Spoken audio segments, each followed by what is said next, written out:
আল্লাহ রাসূল দ্বীনের দাওয়াত দিতে লাগলেন। এইভাবে কিছুদিন চলে গেল। হঠাৎ করে এমন একটা সময় চলে এসেছে, আল্লাহর রাসূল আর নিজেকে সামলিয়ে রাখতে পারলেন না। এমন এক বৎসর এসেছে, হঠাৎ করে তার চাচা ইন্তেকাল করলেন। রাসূল দেখলেন এখন তো মক্কায় থাকা যাবে না, যে পারে সেই মারতে চায়, কারণ চাচা নাই, আমার ক্ষমতাও নাই। কয়েকদিন পরে রাসূলের কলিজার টুকরা প্রিয়তমা স্ত্রী খাদিজা তিনিও ইন্তেকাল করছেন। নবীজির মক্কায় কেউ নাই। চিন্তা করলেন কই যাব এখন, আমি তো আর মক্কায় থাকতে পারবো না। বাহিরে গেলে চাচা ছিলেন, সবাই ঠান্ডা ছিল, এখন চাচাও নাই। কেউ যদি বাহিরে মারে, গড়ে এসে কার কাছে বলবো আমার স্ত্রী যে খাদিজাও নাই। এই বৎসর রাসূলের সব থেকে কষ্টের সময় ছিল। রাসূল সাল্লাল্লাহু আলাইহি ওয়াসাল্লাম সারাদিন দ্বীনের দাওয়াত দিয়া ঘরে এসে দেখেন হযরতে খাদিজা শুয়া শুয়া হাউমাউ করে কাঁদতেছেন। তার চোখের পানিতে গাল ভিজে ভিজে বালিশটাও ভিজে যায়। আমার নবীজি ডাক দিয়া বলতেন, খাদিজা, ও খাদিজা, কি হয়েছে বলো না, তোমার চোখের পানি আমার সহ্য হয় না। যেই নারীকে আল্লাহ নিজে স্বয়ং সালাম দিয়েছেন, যেই নারী ৭৫ বছর বয়সে আমি রসুলের জন্যে পাহাড়ের উপরে খাবার নিয়ে গিয়েছে, ৭০-৭৫ বছরের বয়সের নারী খাদিজা, তুমি কোনোদিন আমাকে রাইকা বিছানায় শোও নাই। আমি যত রাত্রে আসি না কেন দরজায় নক করে বলছি খাদিজা, বলতি দরজার 2টা পাট খুলে গিয়েছে। খাদিজা, তুমি আমাকে রাইকা কোনোদিন খাবার খাও নাই, তুমি শুয়ে আছো, কে আমাকে গোসল করাবে? ও খাদিজা, তুমি আমার ঘরে আসার পরে আমার মনে পড়ে না, কোনোদিন আমার হাত দিয়ে গোসল করছি মনে পড়ে না। তুমি না আমাকে গোসল করাইয়া দিয়েছো, তুমি আমাকে খাইয়ে দিয়েছো, আমাকে কাপড় পরাইয়া দিছ, আজ কেন শুয়ে আছো কিছুই বুঝতে পারলাম না। খাদিজা ভাঙ্গা ভাঙ্গা গলায় বলতেন, স্বামী রে, আর বোধহয় আমি বাঁচবো না, আমি আজকে মরে যাব নির্ঘাত, আমার দর্দে সিনা, বুকের ব্যথা বেড়ে গিয়েছে, জ্বর অনেক বেশি, আর বাঁচবো না। আমি স্বপ্নে দেখছি আমি তো ইন্তেকাল করছি, আমি আর বাঁচবো না। ও স্বামী, আমি শুধু কাঁদতেছি, এই মুহূর্তে আমি যদি মরে যাই, কে আপনাকে দেখে রাখবে? আপনার যে চাচা নাই, ঘরে এসে কার কাছে আপনি খাবার চাইবেন, কার কাছে বলবেন আমি ছাড়া কে আপনারে দিবে? আল্লাহর রাসূল চোখের পানি ছেড়ে হাউমাউ করে কান্না করে খাদিজাকে জড়িয়ে বলছেন, খাদিজা, তুমি শুধু আমার স্ত্রী না, এই পৃথিবীর শ্রেষ্ঠ বন্ধু তুমি। তুমি আমাকে জীবনে যে পরামর্শগুলা দিয়েছ, পৃথিবীতে এমন পরামর্শ কেউ দেয় নাই। জীবনে যত কষ্টে থাকি না কেন, যত কষ্ট পাই, সন্ধ্যার সময় চিন্তা করে বাড়ি তো চলে যাব, বাড়ি গেলে তো আমার ঘরে আমার খাদিজা আছে, কারণ তোমার চেহারার দিকে তাকাইলে কষ্টের কথা মনে পড়ে না। খাদিজা, তুমি যদি আজকে মরে যাও, আমাকে কার কাছে রেখে যাইবা? একা ঘরে কেমনে থাকবো? তোমাকে না দেখলে যে আমার ঘুম আসবে না, মানুষ আমাকে মারবে, আমি কোথায় যাব? খাদিজাতুল কুবরা বলছেন, স্বামী তোমার সঙ্গে কথা বলতে চাই। আল্লাহর রাসূল আস্তে আস্তে করে তার কানটা খাদিজার মুখের কাছে নিলেন। খাদিজাতুল কুবরা ডাক দিয়ে বলছেন, স্বামী রে, আমি আপনাকে কয়েকটা ওসিয়ত করতে চাই। আল্লাহর রাসূল বলছেন, খাদিজা বলো। ইয়া রাসূলুল্লাহ, 1 নাম্বার, আমি যদি মরে যাই, আপনি আরেকটা বিয়ে করবেন, আপনার খিদমতের জন্য মানুষ আনবেন, আমার আপত্তি নাই, আপনাকে আমি অনুমতি দিলাম, আপনি বিয়ে করবেন, আপনি এভাবে থাকবেন না, কে আপনারে দেখবে? আল্লাহর রাসূল বলছেন, খাদিজা, এমন কথা বলো না, বলো আর কি বলতে চাও, এক এক করে বলো। খাদিজা বলছেন, স্বামী আমার, আমি স্ত্রী হিসাবে আপনার কাছে আমি চাই, কতদিন হলো আপনার ঘর সংসার করলাম, না জানি কোন দিন আপনাকে কথা দিয়া কষ্ট দিছি, আমি ব্যবহার দিয়ে আপনাকে ব্যথা দিছি। আল্লাহর রাসূল, আপনি স্বামী, আমি স্ত্রী হিসাবে আপনার কাছে আমার চাওয়া, আমি যদি আপনাকে কোনোদিন কষ্ট দিয়ে থাকি আপনি আমাকে ক্ষমা করে দিবেন। আল্লাহ রাসূল বলছেন, খাদিজা, তুমি তো আমারে কোনোদিন কষ্ট দেও নাই, তুমি তো কোটি টাকার মালিক ছিলা, তোমার বাড়ি গাড়ির অভাব ছিল না। ইসলাম কবুল করে আমাকে ভালোবেসে বিয়ে করবার কারণে, সবগুলা সম্পত্তি দিনের রাস্তায় ব্যয় করবার কারণে খাদিজা, আমি তোমাকে দুবেলা ঠিক মতো খাবার দিতে পারিনি, আমি তোমাকে থাকবার জন্য ভালো একটা ঘর দিতে পারিনি, তোমাকে বসবাসের জন্য ভালো একটা বিছানা দিতে পারিনি। এই যে আমি তোমাকে কষ্ট দিয়েছি, তুমি আমাকে ক্ষমা করে দিও, আমাকে ক্ষমা করে দিও। খাদিজাতুল কুবরা ডাক দিয়ে বলছেন, স্বামী, আপনার কাছে আমার 1 নম্বর ওসিয়ত, আমি মরে গেলে আমি মরে যাওয়ার পরে পৃথিবীর কোনো মানুষকে দিয়ে আপনি আমাকে গোসল করাবেন না। ইয়া রাসূলুল্লাহ, আমি মরে গেলে আপনি নিজের হাতে আমাকে গোসল করাবেন। আল্লাহর রাসূল বলতেন, খাদিজা, আমি কেন তোমাকে গোসল করাবো, কারণ কি? খাদিজাতুল কুবরা বলছেন, স্বামী রে, ও স্বামী, এতদিন আমি আপনাকে গোসল করাইছি, যখন আপনি নিজের হাতে আমাকে গোসল করাবেন, আপনি ভালোবেসে 1 ফোঁটা চোখের পানি যদি আমার বডিতে পড়ে যায়, কবরের আযাব, জাহান্নামের আযাব আমার জন্য দূর হয়ে যাবে। স্বামী, আপনি বলেছেন কোন স্ত্রীর উপরে যদি স্বামী সন্তুষ্ট হয়ে যায়, আল্লাহ তারে আর কোনোদিন জিজ্ঞাসা করবে না। একটাবার বলো না, তুমি কি আমাকে ভালোবেসে শেষ গোসলটা করাইবা? পৃথিবীর শেষ গোসল স্বামী তোমার হাতে করতে চাই। এই পৃথিবীতে তোমার মতো আপন আমার কেউ নাই। নবীজি জড়িয়ে বলছেন, খাদিজা, আর তোমাকে কাঁদতে হবে না, আমি নবীজি ওয়াদা দিলাম আমি তোমাকে গোসল করাবো। খাদিজাতুল কুবরা বলছেন, স্বামী, আমার 2 নম্বর চাওয়া, আমি মরে যাওয়ার পরে পৃথিবীর কোন দামি কাপড় দিয়ে আপনি আমার কাফনের ব্যবস্থা করবেন না। আমি আল্লাহর রাসূল বলছেন, কেন নয়, আমি কাবার গিলাফ দিয়ে তোমার কাফন দিতে চাই। খাদিজাতুল কুবরা বলছেন, স্বামী, আপনার কাছে আমার চাওয়া, জীবনে কোনোদিন কোনো জিনিসের আবদার করি নাই, আপনি ঠিক মতো খাবার দিতে পারলেন কিনা কোনো অভিযোগ করি নাই। আজ আমি স্ত্রী হিসাবে আপনার কাছে আবদার করলাম, ইয়া রাসূলুল্লাহ, আপনার পরনের একটা জুব্বা, আপনার পরনের একটা পাঞ্জাবি, আপনার পরনের একটা কাপড়, এই পুরাতন ছেঁড়া একটা কাপড় আপনি খাদিজার কাফন হিসাবে দিয়েন। আল্লাহর রাসূল বলছেন, খাদিজা, বলো না, আমার এই পুরাতন কাপড় দিয়ে তোমাকে কেন আমি কাফন দিব? খাদিজাতুল কুবরা বলছেন, স্বামী আমার, আপনার শরীরের গাম লাগা কাপড় যদি আমার বডিতে কাফন হিসাবে থেকে যায়, যেই বডিতে বিশ্ব নবীর কাপড় লেগে যাবে, আমার বিশ্বাস কবরের ভিতরে ওই বডিতে কোনো ফেরেশতা আযাব দিবে না। আল্লাহু আকবার! স্বামীর প্রতি কি ভালোবাসা, কি মোহাব্বত, কি আন্তরিকতা, কি বিশ্বাস! আল্লাহর রাসূল বলছেন, খাদিজা, তোমার এই কথাও আমি মেনে নিলাম। খাদিজাতুল কুবরা বলছেন, 3 নম্বর ওসিয়ত, ইয়া রাসূলুল্লাহ, আমি মরে গেলে পৃথিবীর কোন দামি পারফিউম আর আতর আমার বডিতে আপনি লাগাইয়া দিয়েন না। নবীজি বললেন, কেন নয়, আমার কাছে পৃথিবীর দামি দামি আতর আছে, ওগুলা আমি তোমার বডিতে লাগাইয়া দিব। খাদিজাতুল কুবরা বলছেন, ইয়া রাসূলুল্লাহ, না, আমার কাছে এর চাইতেও দামি একটা আতর আছে। আল্লাহর রাসূল বলতেন, খাদিজা, কোথায় পাইছো? খাদিজা দেখায় দিলেন, ইয়া রাসূলুল্লাহ, এই যে ঘরের ওই কর্নারে একটা শিশি আছে, বোতল আছে, ছোট্ট একটা শিশি আছে, বোতল আছে, এটা নিয়ে আসে। আল্লাহর রাসূল নিয়ে আসলেন। ইয়া রাসূলুল্লাহ, এর ভিতরে পৃথিবীর সবথেকে দামি আতর আছে। আল্লাহর রাসূল বলছেন, কোথায় পাইছো?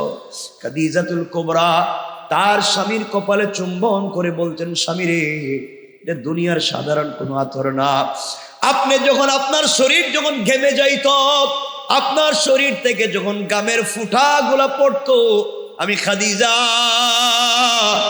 ওগুলাকে সুন্দর করে বোতলে জমা করে রেখে দিয়েছি। এটা দুনিয়ার কোন দোকানের আতর না, এটা আপনার বডির গাম আমি জমা করছি। আমি মরে গেলে আমার বডিতে আপনার শরীরের গাম মুবারকটাকে আমার বডিতে আতর হিসাবে আপনি লাগাইয়া দিবেন। কোন সুবহানাল্লাহ, আল্লাহু আকবার। জোরে পড়ে, এই আওয়াজে না আরো জোরে পড়েন। চিন্তা করেন কি ভালোবাসা, কি মোহাব্বত আর কি সম্মান। আমার মুসলমান বন্ধুগণ, কথাগুলা দিল দিয়া শোনেন। জওয়ানেরা শোনো, কথা বলবা না। আল্লাহর রাসূল বলতেন, খাদিজা তোমার কথাকে মেনে নিলাম, বলো আর কি চাও। এবার খাদিজা বলছেন, ইয়া রাসূলুল্লাহ, আমি মরে গেলে পৃথিবীর কোন দামি সাহাবীকে দিয়ে আমার জানাজার ইমামতি দিয়েন না, আমার আত্মীয় স্বজন কাউরেও জানাজার ইমামতি দিয়েন না। আপনি স্বামী, আপনি আপনার স্ত্রীর ইমামতি করবেন। নবীজি বলছেন, আমি করলে তোমার লাভ কি? খাদিজা বলছেন, স্বামী রে, তোমার সঙ্গে কাটানো আমার কত মহব্বতের স্ত্রী, মহব্বতের অনেক স্মৃতি তোমার আর আমার আছে স্ত্রী হিসাবে। আপনি যখন আমার লাশের সামনে দাঁড়াইয়া জানাজা পড়াবেন আর কল্পনা করবেন, আহারে এই খাদিজার নিয়ে বিছানায় শুইছি, আজ খাদিজার লাশ আমার সামনে, কিছুক্ষণ পরে মাটির নিচে রাইখা দিব। ইয়া রাসূলুল্লাহ, এই কথা মনে করে যদি চুপ থেকে এক ফোঁটা পানি পড়ে যায়, এর চাইতে বড় ভালোবাসা স্ত্রী হিসাবে আমি আর কিছু চাই না। আল্লাহর নবী বলছেন, খাদিজা তাও মেনে নিলাম, তোমার জানাজার ইমামতি আমি করব। খাদিজাতুল কুবরা বলছেন, স্বামী আরেকটা ওসিয়ত। কি ওসিয়ত বলো? ইয়া রাসূলুল্লাহ, কতদিন আপনাকে আমি জড়িয়ে ঘুমাইছি, আপনিও আমাকে জড়িয়ে ঘুমাইছেন। জীবনের শেষবার আমি আপনার কোলে উঠতে চাই, আপনি আমাকে নিজের কোলে করে কবরে শোয়া দিবেন। পৃথিবীর কোনো মানুষকে আপনি ওখানে রাখবেন না। আল্লাহ রাসূল বলছেন, খাদিজা কেন বলো না?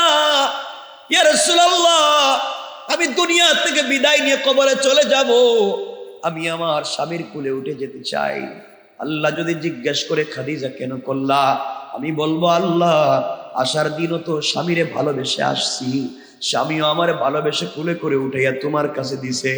বলো না, আমার স্বামী নাকি তোমার বন্ধু, বন্ধুর স্ত্রীরে তুমি কেমনে পিঠাইবা, বন্ধুর স্ত্রীরে কেমনে জাহান্নামের আগুন দিয়ে জ্বালাইবা, বন্ধুর স্ত্রীরে কবরের ভিতরে কেমনে আযাব দিবা, ওই কথাগুলো আমি রবকে বলতে পারবো। ও স্বামী, তুমি কি আমাকে কোলে করে কবরে রাখতে পারবা? আল্লাহর রাসূল বলছেন, খাদিজা কথা দিলাম, কথা দিলাম, আমি আমার হাত দিয়ে তোমাকে কবরে রাখবো। এবার খাদিজাতুল কুবরা বলতেন, স্বামী আমার শেষ ওসিয়ত আপনাকে করতে চাই, এরপরে আর কোনো ওসিয়ত নাই। নবীজি বলতেন, খাদিজা বলো কি ওসিয়ত করবা, বলো শুনতে চাই। খাদিজাতুল কুবরা বলছেন, ইয়া রাসূলুল্লাহ, আপনি আপনার মেয়ে, আমার মেয়ে ফাতেমাকে বলছেন, ইয়া ফাতেমা আনকিজি নাফসাকি মিনান নার, ও ফাতেমা তুমি তোমাকে জাহান্নামের আগুন থেকে বাঁচাইও মা। আমি বাবার পরিচয় দিলে কবরে তোমারে কেউ চিনবে না। ও ফাতেমা, তুমি তোমাকে জাহান্নামের আগুন থেকে বাঁচাইবা, বাবার পরিচয় দিলে তো কবরে কেউ চিনবে না, তোমার কবরের প্রশ্নের জবাব তোমাকেই দিবা। ইয়া রাসূলুল্লাহ, আমি জানতে চাই, আপনি যদি আপনার মেয়ে খাদিজাকে ওই কথা বলে থাকেন, আপনি বলেন না আমি কবরে গেলে আমার কি হবে, আমার যে আর কেউ নাই।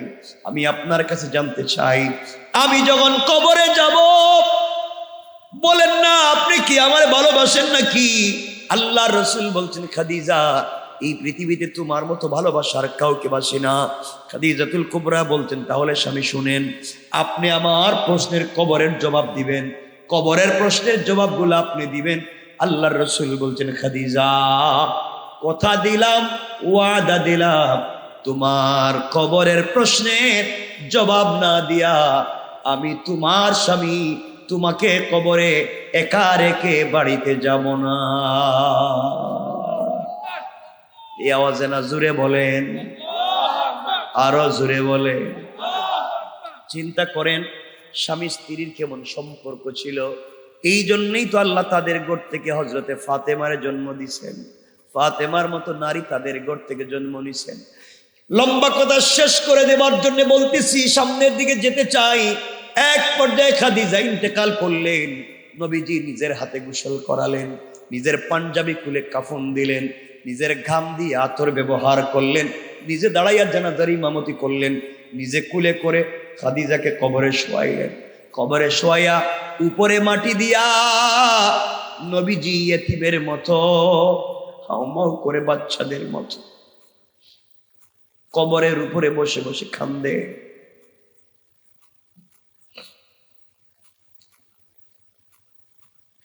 সাহাবায়ে কেরাম আল্লাহ রাসূলের দিকে তাকাইয়া তারাও কান্দে। সাহাবীরা ডাক দিয়ে বলছেন, ইয়া রাসূলুল্লাহ, আপনি কাঁদবেন না, আসেন আপনাকে নিয়ে ঘরে যাই। নবীজি বলছেন, সাহাবীরা তোমরা যাও, আমি যাব না। আমি আমার স্ত্রীর সঙ্গে ওয়াদা দিছি, তার কবরের প্রশ্নের জবাবগুলো আমি দিব, তারে ওয়াদা দিয়েছিলাম। আমি যাব না, খাদিজার প্রশ্নের জবাব দিতে চাই, খাদিজার কবরের প্রশ্নের জবাবগুলো আমি দিতে চাই, এই জন্যে বসে আছি। কিছুক্ষণ পরে জিবরিল আমিন হাজির হয়ে গেলেন। সালাম দিয়ে বলছেন, ইয়া রাসূলুল্লাহ, আপনি এখানে বসে আছেন কেন? বাড়িতে যান। আল্লাহর নবী বলছেন, ও জিবরাইল, আমি আমার স্ত্রীর কবরের প্রশ্নের জবাব দিতে চাই।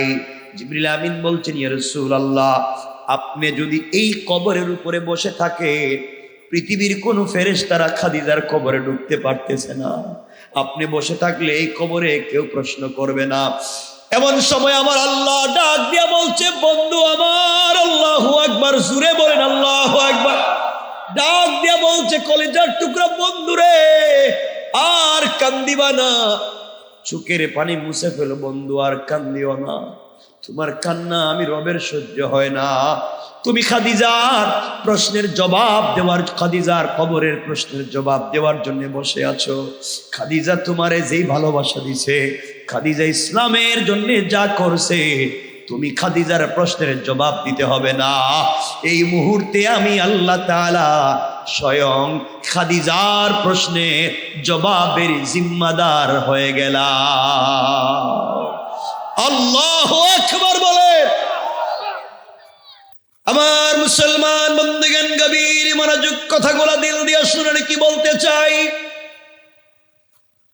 আল্লাহ রাব্বুল ইজ্জত ওয়াল জালাল বলে দিয়েছেন, বান্দারে, সমাজ যদি এইভাবে নোংরা হয়ে যায়, খারাপ হয়ে যায়, সমাজের মধ্যে যখন খারাপ চরিত্র সমাজকে ভরে ফেলে, ভালো মানুষের দাম খুঁজে পাওয়া যায় না, খারাপ কাজের মধ্যে মানুষ প্রতিযোগিতায় লেগে যায়, খারাপ কাজের জন্য মানুষ নিমক হারামের মতো, নির্লজ্জের মতো ঝুঁকে পড়ে।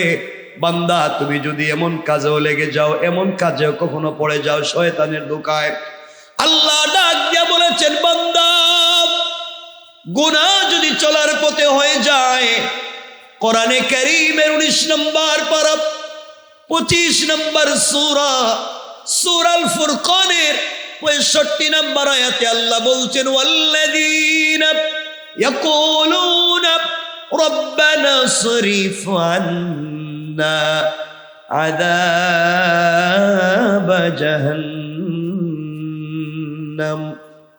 ইন্না আযাবাহা কানা গরামা। আল্লাহ বলেন, বান্দারে, সাকারাত শুরু হয়ে যাওয়ার আগে, গারগারা শুরু হয়ে যাওয়ার আগে, কবরে চলে যাওয়ার আগে, মালাকুল মউত আজরাইল পৌঁছে যাওয়ার আগে, বান্দা, গোটা জিন্দগির অপরাধের জন্য আমার দেওয়া কপাল আমার কুদরতের পায়ে লাগায়া, আমার দেওয়া চোখ থেকে 2 ফোঁটা পানি ছেড়ে দিয়া, আমার দেওয়া জবান দিয়ে গভীর রজনীতে সেজদায় পড়ে বান্দা যখন ডাক দিয়া বলবে, আল্লাহ,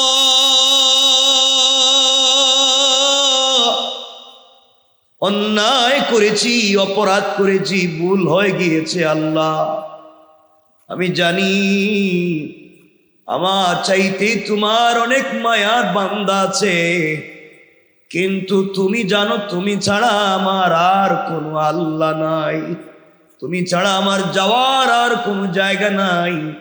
আল্লাহ বলো না তুমি আমাকে ক্ষমা করে দিবা কিনা।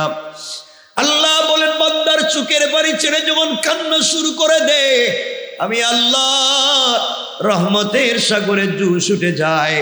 আমি ডাক দিয়ে বলি বান্দারে কান্দিস না, তোর চোখের পানি সহ্য হয় না, কারণ আমি আল্লাহ তোর নিজের হাতে বানাইছি জাহান্নামে দেওয়ার জন্য না, জান্নাত দিতে চাই। কিন্তু তুমি তো খারাপ কাজ করে করে জাহান্নামের পথে চলে গিয়েছ। ও বান্দা চোখের পানি মুছে ফেলো আর কান্দিস না। আমি আল্লাহ ঘোষণা দিলাম বান্দারে তওবা করেছ, তওবার উপরে যদি অটল থাকো বান্দা, তোমার পুরা জিন্দেগীর অপরাধ গুলাকে ক্ষমা করে দিয়া এই মুহূর্তে আমি আল্লাহ তোমাকে জান্নাতি বলে ফয়সালা করে দিতে আমি আল্লাহ এক মুহূর্ত দেরি হবে না। পড়েন সুবহানাল্লাহ। এজন্য আমরা চলার পথে ভুল হয়ে যেতে পারে, অন্যায় হয়ে যেতে পারে, ক্ষমা করে দিবেন কে? একটু বলেন না কে? আমরা সেদিকেই যেতে চাই। খুব মনোযোগ দিয়ে শুনেন কথাগুলা, লম্বা তো করা যাবেই না, তাও তো হয়ে যাচ্ছে। শুনেন শুনেন, আল্লাহ আমার তেলাওয়াতকৃত আলোচ্য আয়াতে বলছেন ওয়া রাফা'না লাকা যিকরাক। বন্ধু আমি কি তোমার সম্মান বাড়াইনি? ওই কেমনে বাড়ালেন, আসলে ঘটনা কি, আমরা সেদিকে যেতে চাই। খুব মনোযোগ দিয়ে শুনেন। হতে পারে আজকের আলোচনার লাস্টে যে কথাগুলো বলতেছি, হতে পারে আমার আপনার জিন্দগির পুরা চেঞ্জিং এখান থেকে আমরা শুরু করতে পারবো। শুধু মনোযোগ দিয়ে শুনেন। রব বলেছেন এই পৃথিবীতে কেউ যদি মনে করে হাসবি আল্লাহ, আল্লাহ আমার জন্য যথেষ্ট, আল্লাহ বলেন পুরা পৃথিবী যদি তার বিরুদ্ধে চলে যায় আমার কিছু আসে যায় না।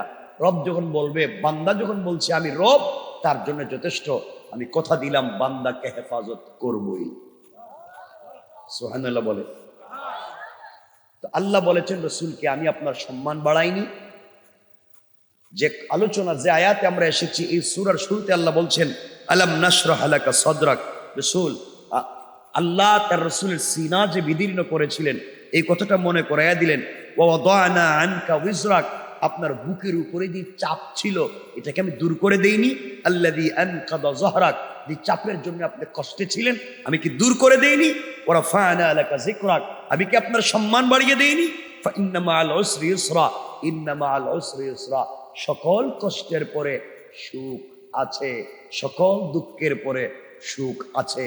টেনশন করো না, ভেঙে পড়ে যাইও না। এবার আঘাতপ্রাপ্ত হয়েছ, রব এখান থেকেই তুমি বলছেন শুরু করো, আল্লাহ এখান থেকেই তোমাকে দেখবেন আবার উপরে উঠিয়ে নিতে পারবেন। এরপরে বলছেন ফাইদা ফারাগতা ফানসাব, যখন তুমি ফ্রি হয়ে যাবে তখন তুমি ফানসাব, কাজ করো, কর্ম করে খাও। ওয়া ইলা রাব্বিকা ফারগাব। এইভাবে আমরা এই সূরাটাকে শেষ করব। আলোচ্য আয়াত নিছি একটা, ওয়া রাফা'না লাকা যিকরাক। হে রাসূল আমি কি আপনার সম্মান বাড়িয়ে দেইনি? কেমনে দিলেন আমরা আলোচনা করব। কষ্ট হচ্ছে, অসুবিধা হয়, শুধু শুনতে থাকে। রাসূল পাক সাল্লাল্লাহু আলাইহি ওয়াসাল্লাম পৃথিবীতে আগমন করলেন, এটা লম্বা আলোচনা, আমরা ওখান থেকে না গেলে ওই সম্মানে যেতে পারবো না। আল্লাহ রাসূল সাল্লাল্লাহু আলাইহি ওয়াসাল্লাম যেই দিন হযরত আমিনার গর্ভে চলে আসলেন, আমিনার পেটে চলে আসলেন, ওই দিন থেকে হযরত আমিনার চলাফেরা পরিবর্তন হয়ে গেল। যেই দিন রসুলে পাক তার মায়ের গর্ভে চলে আসলেন, ওই দিন হযরত আমিনা যখন রাস্তা দিয়ে যায়, রাস্তার মেঘমালা তাকে ছায়া দেয়, রাস্তা তাকে শান্তির পরশ করে দেয়। হযরত আমিনা সম্মানিত হয়ে যেতে লাগলেন। যেই দিন থেকে রসুল তার পেটে এসেছে ওই দিন থেকে তার বডি থেকে মেশকে আম্বরের ঘ্রাণ বের হয়। এলাকার মানুষেরা আব্দুল মুত্তালিবের কাছে বিচার দিছে, আব্দুল মুত্তালিব তোমার ছেলেটা মারা গেছে আব্দুল্লাহ, তার স্ত্রী রাস্তা দিয়া যায় কি একটা পারফিউম আতর ব্যবহার করে, এমন গ্রান পরে, এমন গ্রান করে কি তার স্বামী মরা একটা মেয়ে কি রাস্তা দিয়ে হেঁটে যেতে পারে? আব্দুল মুত্তালিব বাসায় আসলেন, নিজের স্ত্রীর কাছে বলছেন, স্ত্রী আমি বলতে চাই আমার ছেলে আব্দুল্লাহ তো মারা গিয়েছে। আব্দুল্লাহ আর স্ত্রী নাকি রাস্তা দিয়ে কঠিন পারফিউম ব্যবহার করে যায়, মানুষ তার ঘ্রাণ পায়, বলো না এটা কোথায় পেল, কে তারে দিল? স্ত্রী বলছেন, স্বামী আমিও তো আপনাকে বলতে চাই, কয়েকদিন থেকে আমার বৌমা যখন ওয়াশরুমে যায়, সে যখন বাথরুমে যায় গোসল করার জন্য যায়, ওই গোসল করার পরে সে যখন বের হয়ে যায় তখন পুরা ঘরটা মেশকে আম্বরের ঘ্রাণ হয়ে যায়। আমি আপনাকে কয়েকদিন থেকে বলবো সময় পাই না। হঠাৎ করে একজন এসে বলছে, আব্দুল মুত্তালিব আপনার ছেলের বউ সম্পর্কে কথা বলতে চাই, বলো না কি বলবা? সে যে কূপ থেকে পানি নিয়ে আসে, আমরাও সেই কূপে যাই, আমরা তো কূপের নিচ থেকে পানি আনি। ওই দিন আমেনা কূপের পারে দাঁড়িয়েছিল, তাকাইয়া দেখলাম আমেনা কূপের পারে বালতি নিয়ে দাঁড়ায় আছে, অটোমেটিক বালতির ভিতরে কূপ থেকে পানি চলে এসেছে। সবাই মিলে আমেনাকে ধরলেন, বলো আমেনা কি হয়েছে, তো বরকত কেন, কি হয়েছে? আমেনা ডাক দিয়া বলছেন, বাবা আমি কোনো আতর ব্যবহার করি না, আমার কাছে কোনো পারফিউম নাই, আপনি তো দেন নাই। যেই দিন থেকে আপনার নাতি আমার পেটে এসেছে, ওই দিন থেকে আমি যখন রাস্তা দিয়ে যাই, রাস্তার মেঘমালা আমাকে ছায়া দেয়, ওই দিন থেকে আমার বডি থেকে মেশকে আম্বরের ঘ্রাণ বের হয়ে যায়। ওই দিন থেকে আমি পানি আনতে গেলে কে জানি শুনি পানির কাছে বৈশা বৈশা চিৎকার করে বলে, একদিন পানি আনতে গেছি, শুনি কূপের ভিতর থেকে আওয়াজ আসছে, আমেনা পানি আনার নেওয়ার জন্য তুমি এত দূর আসবার দরকার নাই, পানির যদি দরকার হতো ঘরে বললেই তো পানি করে পৌঁছে যেত। আব্বা আমি জানি না এগুলা আমার জন্য হচ্ছে না, আপনার নাতি আমার পেটে আসার পরে কে যেন রাত্রবেলা আমাকে সালাম দেয়, কারা যেন আমার কানে কানে এসে সুসংবাদ দিয়ে যায়, পৃথিবীর শ্রেষ্ঠ মহামানব আমার পেটে রয়েছে। কোন সুবহানাল্লাহ, জোরে আওয়াজ করে বলেন আল্লাহু আকবার। আমার বন্ধুগণ, লম্বা আলোচনার দিকে যাব না, সংক্ষেপ করে করে মূল আলোচনা সংক্ষেপ করতে চাই। আল্লাহ রাসূল দুনিয়ার জমিনে আগমন করলেন, আগমন করবার পরে কয়েকদিন গিয়েছে, হযরতে আমেনা রাসূলের পাককে কুলে নিয়ে কাঁদতেছেন, আরে আজ যদি আমার স্বামী বেঁচে থাকতেন আমার ছেলের জন্য কত খেলনা নিয়ে আসতো, কিন্তু আমার ছেলের জন্য কেউ খেলনা নিয়ে আসে না যে তার বাপ নাই। এমন সময় আমেনা শুনে আসমান থেকে আওয়াজ আসছে, আমেনা আমার বন্ধুকে কুলে নিয়ে কাঁদতে হবে না, তার বাপ যদি আব্দুল্লাহ দুনিয়ার জমিনে বেঁচে থাকতো, বড় জোর সে মাটির খেলনা কাঠের খেলনা নিয়ে আসতো, এর চাইতে না। এই মুহূর্তে আমি আল্লাহ তাআলা আমার বন্ধুর জন্যে আসমানের চন্দ্র সূর্য আর তারকা গুলাকে খেলার সাথী বানাইয়া দিলাম। আমিনা ডাক দিয়া বলতেছেন আব্দুল মুত্তালিবের কাছে, বাবা আসো না, মাঠে আসো, উঠানে আসো, দেখো আমার মুহাম্মদ মাথা যখন নাড়ায় আসমানের তারকা গুলাও নড়ে, আমার রসুল যখন পা নাড়ায় আসমানের চন্দ্র সূর্যটাও নড়ে।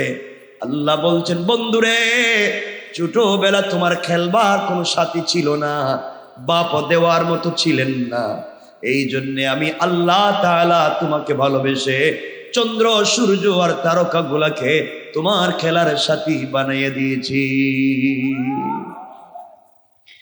কয়েকদিন পরে আমেনা কান্দে আর বলতেছে, আল্লাহ আমার স্বামী যদি বেঁচে থাকতেন আমার সন্তানটাকে নিয়ে উক্কাজের মেলায় যেতেন, মাজান্নায় যেতেন, অনেক দূর দূরান্ত ঘুরতে যেত, কিন্তু আমার সন্তানরে নিয়ে কেউ যায় না।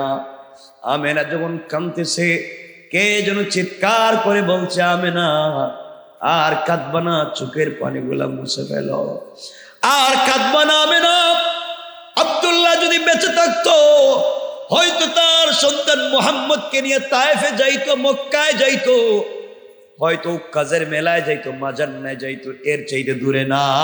আমি আল্লাহ ওয়াদা দিলাম, আমি ওয়াদা দিলাম আমার বন্ধুরে সফর করাইয়া দুনিয়া থেকে মক্কা থেকে মদিনায় নিব, মক্কা থেকে বাইতুল মুকাদ্দাস নেব, ওখান থেকে 7 আসমান প্রদক্ষিণ করাইয়া সিদরাতুল মুনতাহায় নিয়া আমি আল্লাহ যেখানে আরশে আজিমে আমার বন্ধুকে ওই জায়গা পর্যন্ত সফর করাতে চাই। সুবহানাল্লাহ, একটু জোরে পড়েন। আপনাদের কি অসুবিধা হইতেছে? একটু কষ্ট হচ্ছে? খুব শুনেন, রাসূল সাল্লাল্লাহু আলাইহি ওয়াসাল্লাম বড় হয়ে গেলেন, আমরা এই আলোচনাগুলো করব না। নবীজি বড় হয়ে গেলেন, 40 বছর পার হয়ে গেল, এখানে অনেক আলোচনা, ওইটা বলে আমরা ওয়ারাফা'না লাকা যিকরায় আজকে রাত্রে যাওয়ার সম্ভাবনা নাই, যেন সব বাদ দিচ্ছি। আপনাদের কষ্ট হবে দিকা? কষ্ট নাই? পরে যদি খিচুড়ি ঠান্ডা হয়ে যায়, হয়ে গেল খাইবেন না? খাইব না, পরে মাইল লাগাই দিবে। কষ্ট হচ্ছে? এই যে সুন্দর হয়ে গেছেন, এই দেখেন তো পিছনে তাকে জায়গা আছেন ওদিকে, আপনারা আগে বসে রয়েছেন খালি দেখা, এগুলো করলেন কেন? বসো, আমার দিকে তাকাও। এই ছেলে দাঁড়া রয়েছে কেন? বসো ভাই। উমা, দাঁড়ায় থাকার সুযোগ নেই আজকে। আমার বন্ধুগান, নবীজি বড় হয়, কথাগুলো শুনেন না, কি বুঝাতে চাই দেখেন। বড় হয়ে গেছেন, 40 বছর শেষ, পৃথিবীর সকল মানুষ খুব ভালোবাসে তারে, কারণ আমার রসুলের চেহারা অনেক সুন্দর ছিল। ওই জায়গাটা তার, ওই যে এটা আপনারা কি বলেন, ব্রুনা না কি বলেন, এই জায়গাটা, এই জায়গা, এটা রসুলের ছিল একবারে মিলিত, এভাবে বড় ছিল, ওটা অনেক চৌড়া ছিল, হাসলে এখানে লাল রেখা হয়ে যেত, মানে একটা লাবণ্যময় একটা কালার তৈরি হতো। রসুল সাল্লাল্লাহু আলাইহি ওয়াসাল্লাম সবসময় কথা বলতে মুচকি হাসতেন, হাসিতে যদি দাঁত বের হইতো পুরা রাস্তা আলোকিত হয়ে যেত। আল্লাহু আকবার। আর দূরে চলে গেলাম, অনেক দূরের এক আলোচনা 1 মিনিটে বলার জন্য। একদিন হাসান আর হুসাইন নবীজিকে বলছেন, না না, আমরা যে ওই বাড়িতে যাবো, এটা লাইট দাও না, লাইট, অন্ধকার রাস্তা পার হইতে পারি না। নবীজি বলছেন, আমার কাছে কি পয়সা আছে ওদেরকে লাইট কিনে দেওয়ার?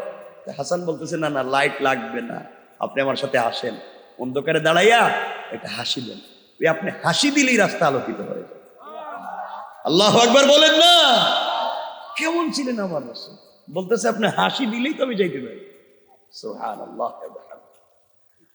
আমার বন্ধুগণ, রাসূল পাক সাল্লাল্লাহু আলাইহি ওয়াসাল্লাম বড় হলেন, আল্লাহ বলছেন আনজির আশিরাতাকাল আকরাবিন, বন্ধু দ্বীনের দাওয়াত দাও প্রতিবেশীর কাছে, আত্মীয় স্বজনের কাছে।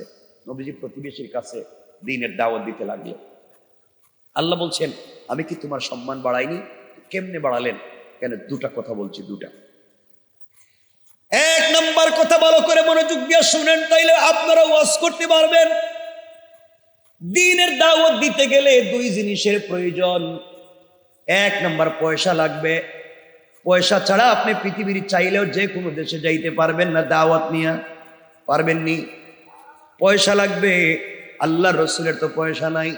2 নাম্বার ক্ষমতা লাগবে, পাওয়ার লাগবে, পাওয়ার ছাড়া আপনি যে কারো বাড়িতে গিয়ে দাওয়াত দিতে পারবেন না, নাইলে ফিডাইব।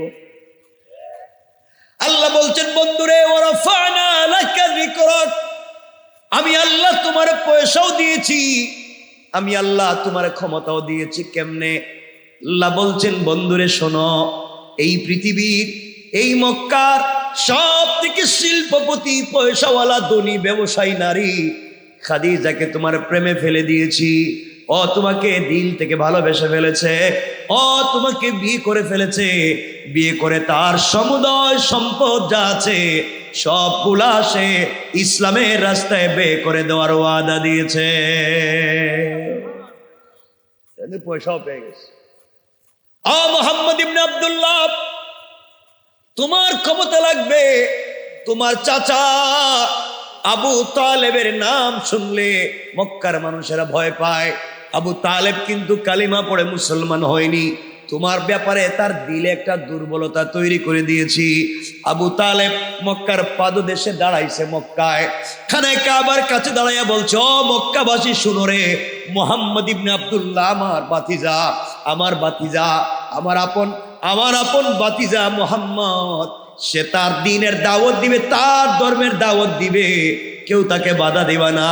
কারো কোনো ঝামেলা হয় আমার সাথে বুঝবা, যদি আমার বাতিজারে কেউ বাধা দেও, আমি আবু তালেব বেঁচে থাকলে মক্কার ভিতরে কাউকে জিন্দা রাখবো না।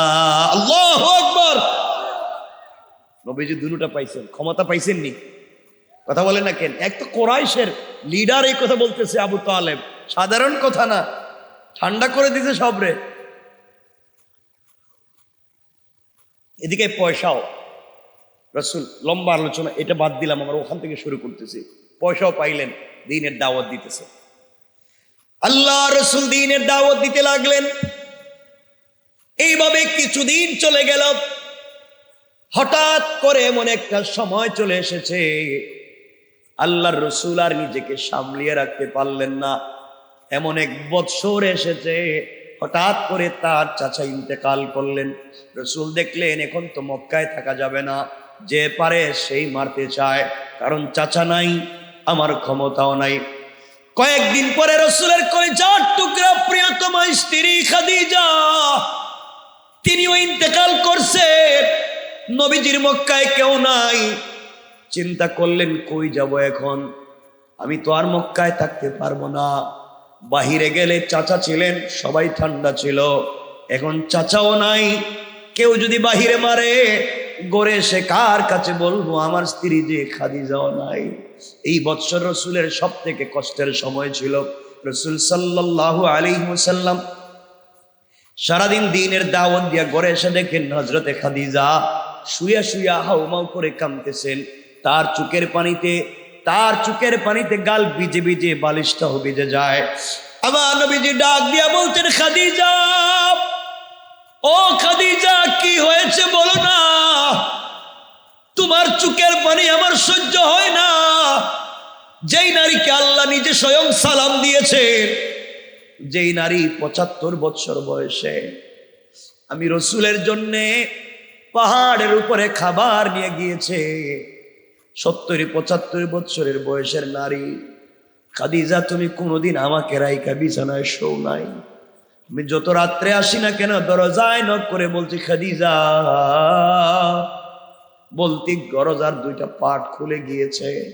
খাদিজা, তুমি আমাকে রাইকা কোনোদিন খাবার খাও নাই, তুমি শুয়ে আছো, কে আমাকে গোসল করাবে? ও খাদিজা, তুমি আমার ঘরে আসার পরে আমার মনে পড়ে না, কোনোদিন আমার হাত দিয়ে গোসল করছি মনে পড়ে না। তুমি না আমাকে গোসল করাইয়া দিয়েছো, তুমি আমাকে খাইয়ে দিয়েছো, আমাকে কাপড় পরাইয়া দিছ, আজ কেন শুয়ে আছো কিছুই বুঝতে পারলাম না। খাদিজা ভাঙ্গা ভাঙ্গা গলায় বলতেন, স্বামী রে, আর বোধহয় আমি বাঁচবো না, আমি আজকে মরে যাব নির্ঘাত, আমার দর্দে সিনা, বুকের ব্যথা বেড়ে গিয়েছে, জ্বর অনেক বেশি, আর বাঁচবো না। আমি স্বপ্নে দেখছি আমি তো ইন্তেকাল করছি, আমি আর বাঁচবো না। ও স্বামী, আমি শুধু কাঁদতেছি, এই মুহূর্তে আমি যদি মরে যাই, কে আপনাকে দেখে রাখবে? আপনার যে চাচা নাই, ঘরে এসে কার কাছে আপনি খাবার চাইবেন? কার কাছে বলবেন আমি ছাড়া কে আপনারে দিবে? আল্লাহর রাসূল চোখের পানি ছেড়ে হাউমাউ করে কান্না করে খাদিজাকে জড়িয়ে বলছেন, খাদিজা, তুমি শুধু আমার স্ত্রী না, এই পৃথিবীর শ্রেষ্ঠ বন্ধু তুমি আমাকে জীবনে যে পরামর্শগুলো দিয়েছ, পৃথিবীতে এমন পরামর্শ কেউ দেয় নাই। জীবনে যত কষ্টে থাকি না কেন, যত কষ্ট পাই, সন্ধ্যার সময় চিন্তা করে বাড়িতে চলে যাব, বাড়ি গেলে তো আমার ঘরে আমার খাদিজা আছে, কারণ তোমার চেহারার দিকে তাকাইলে কষ্টের কথা মনে পড়ে না। খাদিজা, তুমি যদি আজকে মরে যাও, আমাকে কার কাছে রেখে যাইবা? একা ঘরে কেমনে থাকবো? তোমাকে না দেখলে যে আমার ঘুম আসবে না, মানুষ আমাকে মারবে, আমি কোথায় যাব? খাদিজাতুল কুবরা বলছেন, স্বামী তোমার সঙ্গে কথা বলতে চাই। আল্লাহর রাসূল আস্তে আস্তে করে তার কানটা খাদিজার মুখের কাছে নিলেন।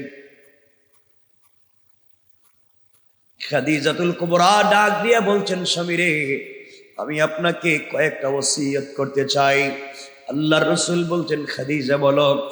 ইয়া রাসূলুল্লাহ, এক নাম্বার, আমি যদি মরে যাই আপনি আরেকটা বিয়ে করবেন, আপনার খিদমতের জন্য মানুষ আনবেন, আমার আপত্তি নাই, আপনাকে আমি অনুমতি দিলাম, আপনি বিয়ে করবেন, আপনি এভাবে থাকবেন না, কে আপনারে দেখবে?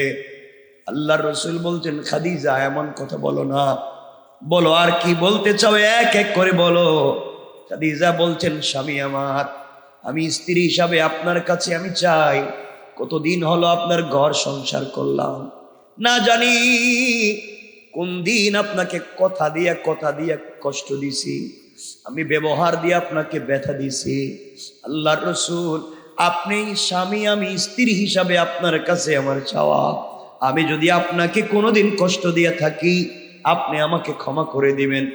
আল্লাহ রাসূল বলছেন, খাদিজা, তুমি তো আমারে কোনোদিন কষ্ট দেও নাই, তুমি তো কোটি টাকার মালিক ছিলা, তোমার বাড়ি গাড়ির অভাব ছিল না, ইসলাম কবুল করে আমাকে ভালোবেসে বিয়ে করবার কারণে, সবগুলা সম্পত্তি দিনের রাস্তায় ব্যয় করবার কারণে খাদিজা, আমি তোমাকে দুবেলা ঠিক মতো খাবার দিতে পারিনি, আমি তোমাকে থাকবার জন্য ভালো একটা ঘর দিতে পারিনি, তোমাকে বসবাসের জন্য ভালো একটা বিছানা দিতে পারিনি। এই যে আমি তোমাকে কষ্ট দিয়েছি, তুমি আমাকে ক্ষমা করে দিও, আমাকে ক্ষমা করে দিও।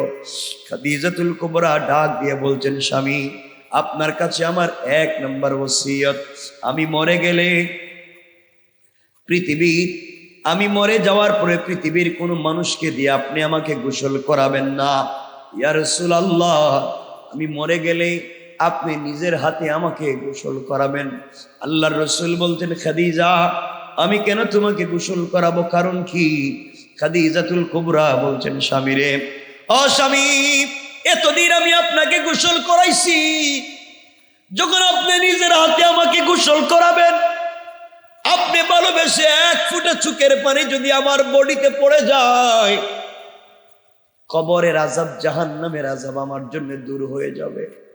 স্বামী, আপনি বলেছেন কোন স্ত্রীর উপরে যদি স্বামী সন্তুষ্ট হয়ে যায়, আল্লাহ তারে আর কোনোদিন জিজ্ঞাসা করবে না, একটাবার বলো না, তুমি কি আমাকে ভালোবেসে শেষ গোসলটা করাইবা? পৃথিবীর শেষ গোসল স্বামী তোমার হাতে করতে চাই, এই পৃথিবীতে তোমার মতো আপন আমার কেউ নাই। নবীজি জড়িয়ে বলছেন, খাদিজা, আর তোমাকে কাঁদতে হবে না, আমি নবীজি ওয়াদা দিলাম আমি তোমাকে গোসল করাবো। খাদিজাতুল কুবরা বলছেন, স্বামী আমার দুই নম্বর চাওয়া, আমি মরে যাওয়ার পরে পৃথিবীর কোনো দামি কাপড় দিয়ে আপনি আমার কাফনের ব্যবস্থা করবেন না।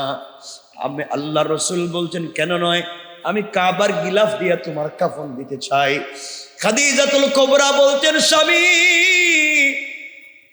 আপনার কাছে আমার চাওয়া, জীবনে কোনোদিন কোনো জিনিসের আবদার করি নাই, আপনি ঠিক মতো খাবার দিতে পারলেন কিনা কোনো অভিযোগ করি নাই, আজ আমি স্ত্রী হিসাবে আপনার কাছে আবদার করলাম, ইয়া রাসূলুল্লাহ, আপনার পরনের একটা জুব্বা, আপনার পরনের একটা পাঞ্জাবি, আপনার পরনের একটা কাপড়, এই পুরাতন ছেঁড়া একটা কাপড় আপনি খাদিজার কাফন হিসাবে দিয়েন। আল্লাহর রাসূল বলছেন, খাদিজা বলো না, আমার এই পুরাতন কাপড় দিয়ে তোমাকে কেন আমি কাফন দিব? খাদিজাতুল কুবরা বলছেন, স্বামী আমার, আপনার শরীরের গাম লাগা কাপড় যদি আমার বডিতে কাফন হিসাবে থেকে যায়, যেই বডিতে বিশ্ব নবীর কাপড় লেগে যাবে, আমার বিশ্বাস কবরের ভিতরে ওই বডিতে কোনো ফেরেশতা আযাব দিবে না। আল্লাহু আকবার! স্বামীর প্রতি কি ভালোবাসা, কি মোহাব্বত, কি আন্তরিকতা, কি বিশ্বাস! আল্লাহর রাসূল বলতেন, খাদিজা, তোমার এই কথাও আমি মেনে নিলাম। খাদিজাতুল কুবরা বলছেন, 3 নম্বর ওসিয়ত, ইয়া রাসূলুল্লাহ, আমি মরে গেলে পৃথিবীর কোনো দামি পারফিউম আর আতর আমার বডিতে আপনি লাগাইয়া দিয়েন না। নবীজি বললেন, কেন নয়? আমার কাছে পৃথিবীর দামি দামি আতর আছে, ওগুলা আমি তোমার বডিতে লাগাইয়া দিব। খাদিজাতুল কুবরা বলছেন, ইয়া রাসূলুল্লাহ, না, আমার কাছে এর চাইতেও দামি একটা আতর আছে। আল্লাহর রাসূল বলতেন, খাদিজা কোথায় পাইছো? খাদিজা দেখায় দিলেন, ইয়া রাসূলুল্লাহ, এই যে ঘরের ওই কর্নারে একটা শিশি আছে, বোতল আছে, ছোট্ট একটা শিশি আছে, বোতল আছে, এটা নিয়ে আসে। আল্লাহর রাসূল নিয়ে আসলেন। ইয়া রাসূলুল্লাহ, এর ভিতরে পৃথিবীর সব থেকে দামি আতর আছে। আল্লাহর রাসূল বলছেন, কোথায় পাইছো? খাদিজাতুল কুবরা তার স্বামীর কপালে চুম্বন করে বলছেন, স্বামী রে, এটা দুনিয়ার সাধারণ কোনো আতর না। আপনি যখন আপনার শরীর যখন ঘেমে যাইত, আপনার শরীর থেকে যখন গামের ফুটাগুলা পড়তো, আমি খাদিজা ওগুলাকে সুন্দর করে বোতলে জমা করে রেখে দিয়েছি। এটা দুনিয়ার কোনো দোকানের আতর না, এটা আপনার বডির গাম আমি জমা করছি। আমি মরে গেলে আমার বডিতে আপনার শরীরের গাম মুবারকটাকে আমার বডিতে আতর হিসাবে আপনি লাগাইয়া দিবেন। কোন সুবহানাল্লাহ, আল্লাহু আকবার, জোরে পড়ে, এই আওয়াজে না আরো জোরে পড়েন। চিন্তা করেন কি ভালোবাসা, কি মোহাব্বত আর কি সম্মান। আমার মুসলমান বন্ধুগণ, কথাগুলা দিল দিয়া শোনেন, জওয়ানেরা শোনো, কথা বলবা না। আল্লাহর রাসূল বলতেন, খাদিজা তোমার কথাকে মেনে নিলাম, বলো আর কি চাও? এবার খাদিজা বলছেন, ইয়া রাসূলুল্লাহ, আমি মরে গেলে পৃথিবীর কোন দামি সাহাবীকে দিয়ে আমার জানাজার ইমামতি দিয়েন না, আমার আত্মীয় স্বজন কাউরেও জানাজার ইমামতি দিয়েন না। আপনি স্বামী, আপনি আপনার স্ত্রীর ইমামতি করবেন। নবীজি বলছেন, আমি করলে তোমার লাভ কি? খাদিজা বলছেন, স্বামী রে, তোমার সঙ্গে কাটানো আমার কত মহব্বতের স্ত্রী, মহব্বতের অনেক স্মৃতি তোমার আর আমার আছে স্ত্রী হিসাবে। আপনি যখন আমার লাশের সামনে দাঁড়াইয়া জানাজা পড়াবেন আর কল্পনা করবেন, আহারে এই খাদিজার নিয়ে বিছানায় শুইছি, আজ খাদিজার লাশ আমার সামনে, কিছুক্ষণ পরে মাটির নিচে রাইখা দিব। ইয়া রাসূলুল্লাহ, এই কথা মনে করে যদি চুপ থেকে এক ফোঁটা পানি পড়ে যায়, এর চাইতে বড় ভালোবাসা স্ত্রী হিসাবে আমি আর কিছু চাই না। আল্লাহর নবী বলছেন, খাদিজা তাও মেনে নিলাম, তোমার জানাজার ইমামতি আমি করব। খাদিজাতুল কুবরা বলছেন, স্বামী আরেকটা ওসিয়ত। কি ওসিয়ত বলো? ইয়া রাসূলুল্লাহ, কতদিন আপনাকে আমি জড়িয়ে ঘুমাইছি, আপনিও আমাকে জড়িয়ে ঘুমাইছেন, জীবনের শেষবার আমি আপনার কোলে উঠতে চাই, আপনি আমাকে নিজের কোলে করে কবরে শোয়া দিবেন, পৃথিবীর কোনো মানুষকে আপনি ওখানে রাখবেন না। আল্লাহ রাসূল বলছেন, খাদিজা কেন বলো না? ইয়া রাসূলুল্লাহ, আমি দুনিয়া থেকে বিদায় নিয়ে কবরে চলে যাব, আমি আমার স্বামীর কোলে উঠে যেতে চাই। আল্লাহ যদি জিজ্ঞেস করে, খাদিজা কেন করলা? আমি বলবো, আল্লাহ আসার দিনও তো স্বামীরে ভালোবেসে আসছি, স্বামীও আমার ভালোবেসে কোলে করে উঠাইয়া তোমার কাছে দিছে। বলো না, আমার স্বামী নাকি তোমার বন্ধু, বন্ধুর স্ত্রীর তুমি কেমনে পিঠাইবা, বন্ধুর স্ত্রীর কেমনে জাহান্নামের আগুন দিয়ে জ্বালাইবা, বন্ধুর স্ত্রীর কবরের ভিতরে কেমনে আযাব দিবা, ওই কথাগুলো আমি রবকে বলতে পারবো। ও স্বামী, তুমি কি আমাকে কোলে করে কবরে রাখতে পারবা? আল্লাহর রাসূল বলছেন, খাদিজা কথা দিলাম, কথা দিলাম, আমি আমার হাত দিয়ে তোমাকে কবরে রাখবো। এবার খাদিজাতুল কুবরা বলতেন, স্বামী আমার শেষ ওসিয়ত আপনাকে করতে চাই, এরপরে আর কোনো ওসিয়ত নাই। নবীজি বলতেন, খাদিজা বলো কি ওসিয়ত করবা, বলো শুনতে চাই। খাদিজাতুল কুবরা বলছেন, ইয়া রাসূলুল্লাহ, আপনি আপনার মেয়ে, আমার মেয়ে ফাতেমাকে বলছেন, ইয়া ফাতেমা আনকিজি নাফসাকি মিনান নার, ও ফাতেমা তুমি তোমাকে জাহান্নামের আগুন থেকে বাঁচাইও মা, আমি বাবার পরিচয় দিলে কবরে তোমারে কেউ চিনবে না। ও ফাতেমা, তুমি তোমাকে জাহান্নামের আগুন থেকে বাঁচাইবা, বাবার পরিচয় দিলে তো কবরে কেউ চিনবে না, তোমার কবরের প্রশ্নের জবাব তোমাকেই দিবা। ইয়া রাসূলুল্লাহ, আমি জানতে চাই আপনি যদি আপনার মেয়ে খাদিজাকে ওই কথা বলে থাকেন, আপনি বলেন না আমি কবরে গেলে আমার কি হবে, আমার যে আর কেউ নাই। আমি আপনার কাছে জানতে চাই, আমি যখন কবরে যাব, বলেন না আপনি কি আমার ভালোবাসেন নাকি? আল্লাহ রসুল বলছেন, খাদিজা এই পৃথিবীতে তোমার মতো ভালোবাসার কাউকে বাসি না। খাদিজাতুল কুবরা বলছেন, তাহলে স্বামী শুনেন, আপনি আমার প্রশ্নের কবরের জবাব দিবেন, কবরের প্রশ্নের জবাবগুলো আপনি দিবেন। আল্লাহ রসুল বলছেন, খাদিজা কথা দিলাম, ওয়াদা দিলাম, তোমার কবরের প্রশ্নের জবাব না দিয়া আমি তোমার স্বামী তোমাকে কবরে একা রেখে বাড়িতে যাব না। এই আওয়াজে না জোরে বলেন, আরো জোরে বলেন। চিন্তা করেন স্বামী স্ত্রীর কেমন সম্পর্ক ছিল। এই জন্যই তো আল্লাহ তাদের ঘর থেকে হযরতে ফাতেমার জন্ম দিয়েছেন। ফাতেমার মতো নারী তাদের ঘর থেকে জন্ম নিছেন। লম্বা কথা শেষ করে দেবার জন্য বলতেছি, সামনের দিকে যেতে চাই। এক পর্যায়ে খাদিজা ইন্তেকাল করলেন।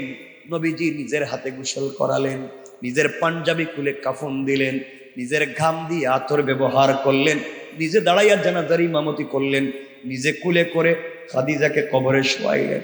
কবরে শোয়াইয়া উপরে মাটি দিয়া নবীজি ইয়েতিমের মতো হাউমাউ করে বাচ্চাদের মতো কবরের উপরে বসে বসে কান্দে।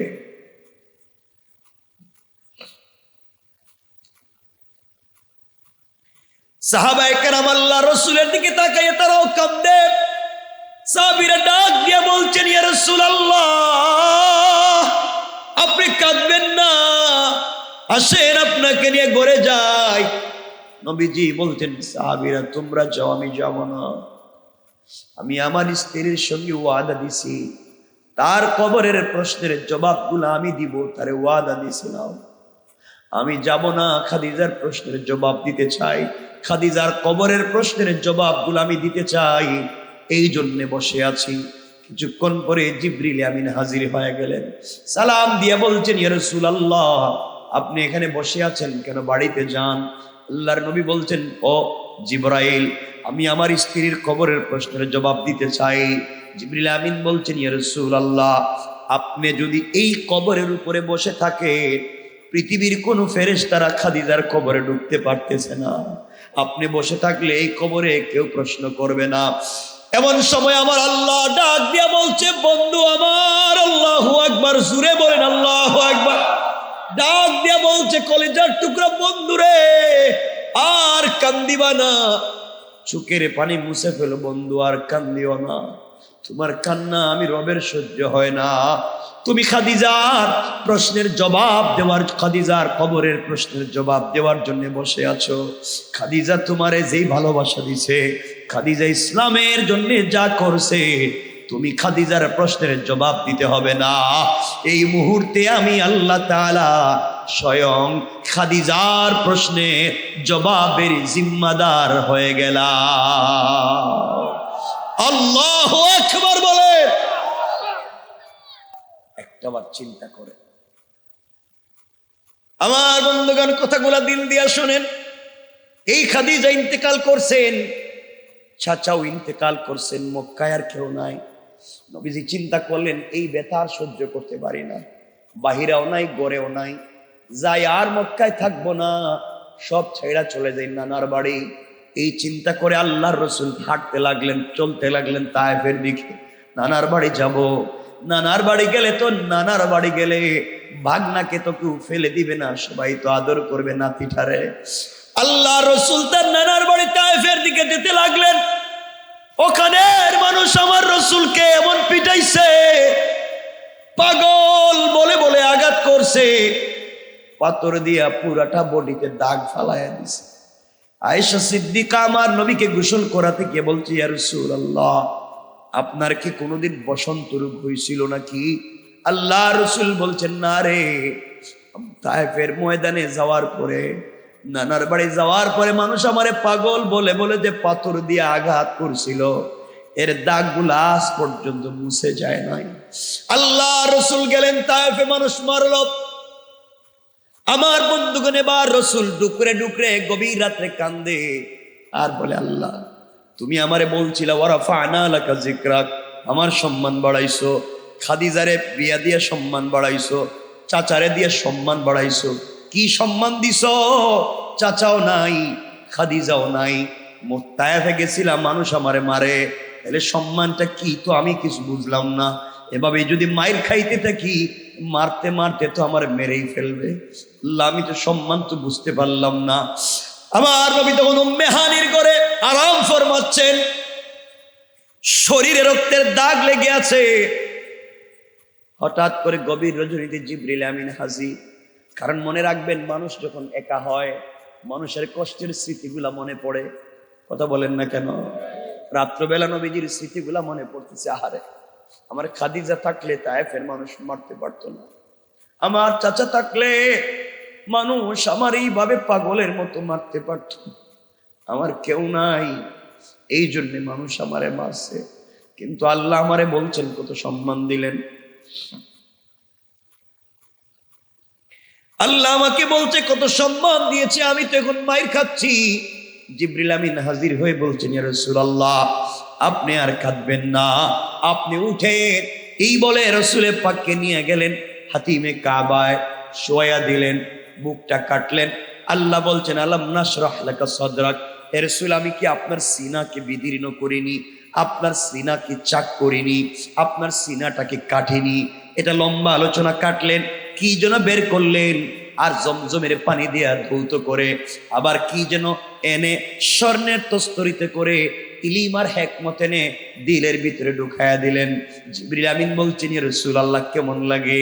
আল্লাহ রাসূল এবার মুস্কি হাসতে লাগলেন।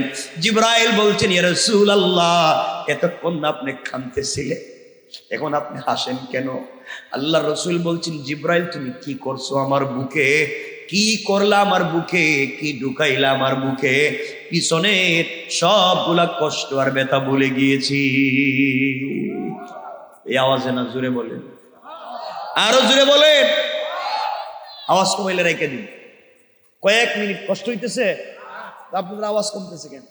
এখন তো মোটামুটি ভরে বসছেন আপনারা পুরা প্যান্ডেল, কিন্তু কথা না বললে তো রেখে দিন। কষ্ট হচ্ছে? কথাগুলো শুনেন, কয়েক মিনিট, লম্বা তো করতেছি না। আমার বন্ধুগণ কথাগুলো দিল দিয়ে শোনেন। আল্লাহ ডাক দিয়া বলছে, কথাগুলো শুনেন, সংক্ষেপ করে দিচ্ছি। আল্লাহ ডাক দিয়া বলছেন, জিবরাইল আমার বন্ধু সম্মান পাচ্ছে কি না দেখতে পায় না, বন্ধুরে একটু দেখাও না, যাও ওখান থেকে নিয়া বাইতুল মুকাদ্দাস, ফিলিস্তিনের বাইতুল মুকাদ্দাস নিয়ে গেলেন। ওখানে যাওয়ার পরে সকল নবীদেরকে আল্লাহ আগে থেকেই রেডি রাখছেন, বড় বড় রহমতের ফেরেশতাদেরকে আগে রাখছেন। আদম থেকে ঈসা পয়গম্বর সকলে এখানে হাজির। 2 রাকাত সালাত হবে। কে ইমামতি করবে? কেউ বলছেন আদম সফিউল্লাহ, আপনি আমাদের বাপ, আপনি ইমামতি করেন।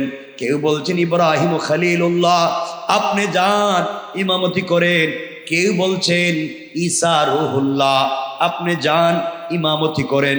কেউ বলছেন মুসা কালিমুল্লাহ, আপনি যান আজকে ইমামতি করেন। আল্লাহ ডাক দিয়া বলছে, জিবরাইল আমার বন্ধু হলো ইমামুল মুরসালিন, আমার বন্ধু হলো ইমামুল আইম্মা, আমার বন্ধু ইমামদের ইমাম, আমার বন্ধু নবীদের নবী। আজ আদম থেকে ঈসা পয়গম্বর সকলে হাজির। এই জায়গায় দাঁড়াইয়া ইমামতির আসনে একমাত্র দাঁড়াবে আমার বন্ধু মুহাম্মদুর রাসূলুল্লাহ। আল্লাহু আকবার বলেন। হে রাসূল আমি বলছিলাম ওয়ারাফা'না লাকা যিকরাক, আপনার সম্মান বাড়াইছি। দেখেন না, আদম থেকে ঈসা সবরে বানাইছি মুসল্লি, আর আপনারে বানাইছি ইমাম। সবার থেকে তো সম্মান আপনারে বাড়াইয়া দিলাম। সুবহানাল্লাহ জোরে বলেন না, আরো জোরে বলেন না সুবহানাল্লাহ। কষ্ট হচ্ছে নি আপনাদের? নামাজ পড়ালেন, সংক্ষেপ কথা, আমরা যাই, নামাজ শেষ হয়ে গেল, সম্মান বাড়াচ্ছেন। আল্লাহ বললেন, জিবরাইল বন্ধুর মনে অনেক ব্যথা, আর কষ্ট যখন থাকে, তখন যদি সত্যিকার অর্থে আপন বন্ধু হয়, তো বন্ধু গিয়া বন্ধুরে সান্ত্বনা দেয়, কান্দিস না, কেউ না থাকলে কি হয়েছে, আমরা তো আছি। কথা বলেন না কেন? কথা বলেন না কেন? আমার বন্ধুগান, এক পর্যায়ে হযরতে রাসূল পাক সাল্লাল্লাহু আলাইহি ওয়াসাল্লামকে আল্লাহ সম্মান দিতেছেন। যাইতে যাইতে জিবরিল আমিন বলছেন, ইয়া রাসূলুল্লাহ চলেন না, আপনার না অনেক ব্যথা লাগছে, অনেক কষ্ট পাইতেছেন, খাদিজা নাই, অনেক কষ্ট পাইতেছেন, চাচা নাই, আপনার একজন বন্ধু বানাইছেন আল্লাহ, আল্লাহ সব সাজাইছে, আপনারে বলছে, আমাকে বলে দিছে আপনারে নিয়ে যেন তার বাড়িতে যায়। সুবহানাল্লাহ, এটা খিচুড়ি খাওয়ার পরে কইয়ে, এটা জুড়ে কোন সুবহানাল্লাহ। আমার বন্ধুগণ, নবীজি প্রথম আসমানে গিয়েছেন, জিবরিল আমিন সাথে মুস্কি মুস্কি হাসতেছেন। জিবরাইল বলেন, ইয়া রাসূলুল্লাহ হাসেন কেন? আপনারা কাঁদতেছিলেন, আপনার না কিচ্ছু নাই? নবীজি বলছেন, দূর, হাসতেছি এই জন্য আল্লাহ যে আমার এত ভালোবাসে, এত মহব্বত করে, এত সম্মান দিবে, এটা কি আমি জানতাম? জিবরিল আমিন প্রথম আসমানে গিয়ে নক করছেন, খোলো, আসমানের দরজা খুলে দাও। ভিতর থেকে আওয়াজ আসছে, কে? কানা জিবরাইল। যান, বেয়াদবি মাফ করবেন, আসমানের গেট খুলে দেওয়া যাইতো না। কেন? আল্লাহ আসমানের প্রথম গেট থেকে সিদরাতুল মুনতাহা পর্যন্ত পুরা এলাকারে কাঁচা ফুল দিয়ে সাজাইছে, ডিজাইন করছে, অনেক সুন্দর করছে, সব করছে তার বন্ধু হাবিব ওই রাস্তা দিয়ে আসবেন এই জন্য ডিজাইন করছে। তিনি ছাড়া রাস্তা দেওয়া যাবে না, দরজাও খুলে দেওয়া যাবে না। জিবরাইল বলতেছেন, তোমরা যার জন্য এত কিছু করছো, সেই রসূল, সেই মুহাম্মদ তো আমার সাথে। আরো জোরে বলবেন না? খুলে দিছেন। হ্যাঁ, কিটা কয়, কি কও চারজনে ক, তোমাদের যা, আমরা তোমাদেরকে 2 প্লেট খিচুড়ি দিব, আর এদেরকে দিতাম না। সবাই বললে তো হয়। আমার বন্ধুগণ, নবীজি প্রথম আসমানে গেছেন, শুনেন না কথাগুলো, প্রথম আসমানে গিয়ে এদিক সেদিক তাকাচ্ছেন। জিবরিল আমিন বলছেন, ইয়া রাসূলুল্লাহ আপনি এদিক সেদিক তাকাচ্ছেন কেন? ক জিবরাইল, জানতাম না আল্লাহ যে আমার এত ভালোবাসে। প্রথম আসমানে যে গেট করছে, ডিজাইন করছে, যত জায়গায় যত ডিজাইন দেখি, সব দেখি আমার নাম দিয়া। সুবহানাল্লাহ বলেন না? আল্লাহ ডাক দিয়া বলছেন, বন্ধুরে, যত ডিজাইন করেছি, যেখানে আমার নাম ওখানে তোমার নাম। আমি নামাজের তাশাহুদে যেখানে আমার নাম দিছি, সেখানে তোমার নামে দুরূদ দিছি। আজানে যেখানে আমার নাম দিছি, ওখানে মুহাম্মদুর রাসূলুল্লাহ দিছি। ও বন্ধু, পৃথিবীর যেখানে আমার নাম থাকবে, ওখানে তোমার নামও থাকবে। আসমানে নয়, আরো আসো, সামনের দিকে আসো, যত জায়গায় যত ডিজাইন দেখবা, সব ডিজাইন করছি বন্ধুর নাম দিয়া। আল্লাহু আকবার। যারে যার ভাল লাগে দেখবেন বডির মধ্যে খুদাই করে ট্যাটু আঁকে, ঠিক আছে না? আপনাদের এলাকার বল্টুর ছেলে ওই আরেক বল্টুর মেয়ের সাথে প্রেম, বডির মধ্যে ট্যাটু আঁকে নাম দিয়া, আগুন দিয়ে জ্বালাইয়া, কত বড় টাটকা শয়তান, নিজের বডির আগুন দিয়ে জ্বালাইয়া আরেক মেয়ের নাম লেখে। তুই যেই মেয়ের নাম লেখছস, ঘুম থেকে উঠা ওই মেয়ে যদি তোমার চাইতে সুন্দর, তোমার চাইতে পয়সাওয়ালা আরেকটা যুবককে পেয়ে যায়, তোমাকে ভুলে যেতে তার 1 মিনিটও লাগবে না, ঠিক কিনা? কেন তার নাম লেখছ? ভুয়া মানুষ। আমি ওয়াজে আজকে যাইতেছি না, এজন্যই নরম নরম কথা কইতেছি। ভাই 11:30 হয়ে গেছে।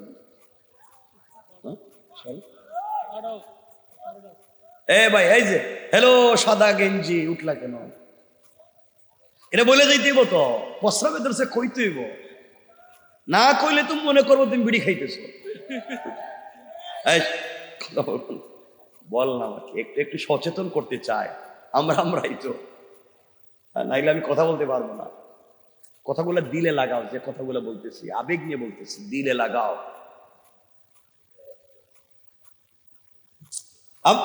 আমার বন্ধুগণ শোনো, কথা বলবো না।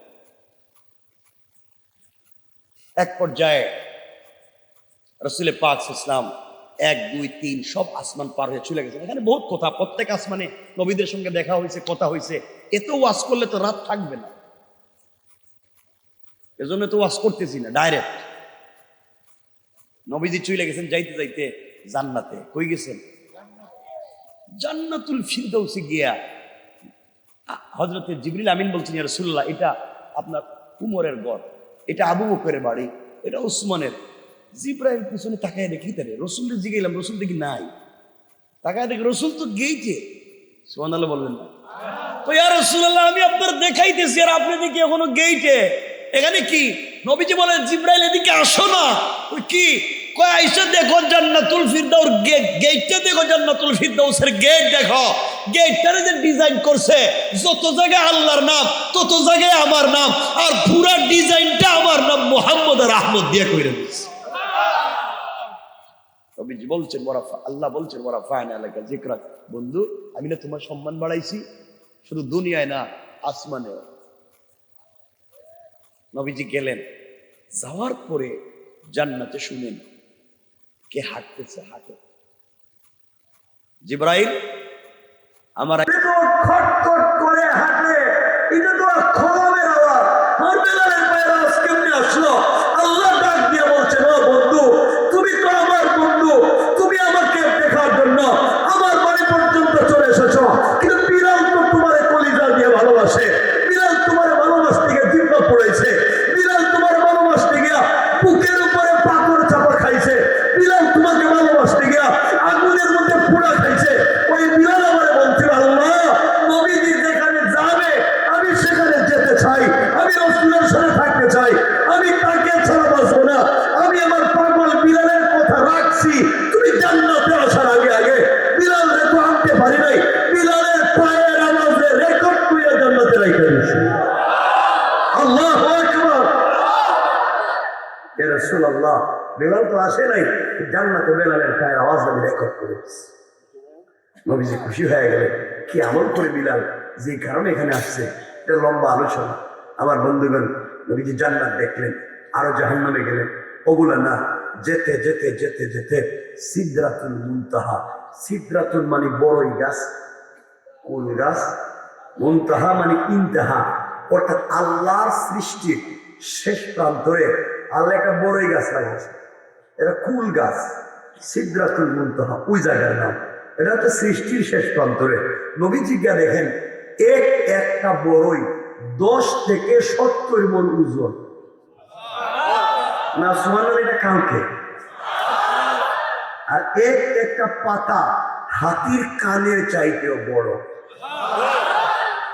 নবীজির জিবরাইল বলতেছেন, ইয়া রাসূলুল্লাহ, ইতি সিদরাতুল মুনতাহা। নবীজি গাছের পাতায় ধরছে, পাতায় ধরে দেখে পাতার এক সাইডে আল্লাহর নাম, আরেক সাইডে রাসূলের নাম। আল্লাহ রাসূলকে জিবরাইল বলছেন, ইয়া রাসূলুল্লাহ, ওয়া রাফা'না লাকা যিকরাক, এটি আপনার সম্মান। রব যে বলছিল সম্মান দেইনি, দেখো না গাছের পাতা লতায় আপনার নাম রেখে দিয়েছে। আমার রাসূল দেখতেছেন এক এক করে। হঠাৎ বলেন জিবরিল আমিন, ইয়া রাসূলুল্লাহ, একটু সামনে যাই। রাসূলকে নিয়ে কিছু দূর যাওয়ার পরে জিবরাইল বলছে, ইয়া রাসূলুল্লাহ, আমি আর সামনে যাইতে পারবো না। এই দেখুন, আমার পাসপোর্টে ভিসা আছে, ভিসার মেয়াদও আছে, সব ঠিক আছে, কিন্তু রোড পারমিট নাই। আমি যে রাস্তা দিয়ে যাব, এই পারমিশন রব আমারে দেয়নি। আপনার এখানে রাইখা দিলাম, আমি চলে গেলাম। ওখান থেকে যে আপনার দাওয়াত দিয়ে আনছে, ও ওখান থেকে নিজে আপনারে নিয়ে যাইবে। এ আওয়াজে বললেন, আরো জোরে বলেন না। নবীজিরে নিয়ে যাইতে চান সে আল্লাহ, যার সাথে যার মহব্বত, তার একটু আগাইয়া নিতে ভাল লাগে না? ওই যে ছেলেরা দেখছেন না, একজনের সাথে প্রেম করছে, দেখা করতে গেছে, ওই যে সাভার না, সাভার আছে না, সাভার স্মৃতি সৌধে গেছে দেখা করতে, কারণ মোবাইলে প্রেম আর ফেসবুকে দেখছে কি সুন্দর ওই যে প্রোফাইল পিকচার, মনে হইতেছে আল্লাহ জানে জান্নাত থেকে ফেরেশতা আইছে নাকি। দেখা করতে যখন গেছে, গিয়া দেখি ইন্না লিল্লাহ, এটা তার দাদির চাইতে আরো বয়স দেখা যায় বেশি, ঠিক কিনা? মানে মোবাইল বন্ধ করে চলে গেছে। এগুলা না আমার বন্ধুগণ, রাসূল পাক সাল্লাল্লাহু আলাইহি সাল্লাম দাঁড়ায় রয়েছেন একা।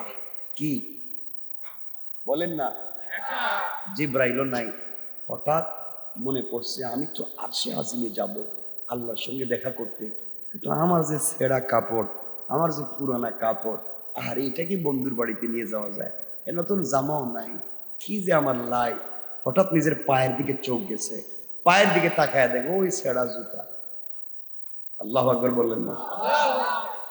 চোখের পানি ছেড়ে দিয়েছেন, আল্লাহর সঙ্গে দেখা করতে যাব, আজ আমার ছেঁড়া জুতা।